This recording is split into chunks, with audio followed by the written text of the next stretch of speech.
বাগেরহাটে নৃত্যশিল্পীকে সংঘবদ্ধ ধর্ষণের অভিযোগ, গ্রেফতার ৫ জন। বাগেরহাটে নৃত্য পরিবেশন করে স্বামীর সাথে বাড়িতে ফেরার পথে এক নৃত্যশিল্পীকে সংঘবদ্ধ ধর্ষণের অভিযোগ উঠেছে। শুক্রবার ১২ এপ্রিল দিবাগত রাত ১২টার দিকে মোটরসাইকেল যোগে বাড়ি ফেরার পথে এ ঘটনা ঘটে। এ ঘটনায় জড়িত সন্দেহে ৫ জনকে গ্রেফতার করেছে পুলিশ। গ্রেফতারকৃতরা হলেন আরমান শেখ, রাজীব শেখ, সোহাগ, নাসির মোল্লা ও করিম। এদিকে ভুক্তভোগী ওই নৃত্যশিল্পীর পরীক্ষার জন্য শনিবার দুপুরে হাসপাতালে পাঠানো হয়েছে।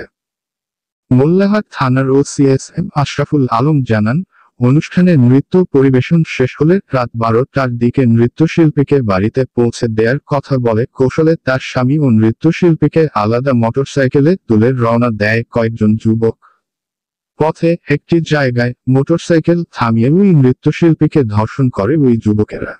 পরে আবার এগোতে থাকে তারা। এক পর্যায়ে তাদের থামায় পুলিশের একটি টহল দল। পরে ওই নৃত্যশিল্পী পুলিশকে পুরো ঘটনা বললে ৪ জনকে আটক করে পুলিশ।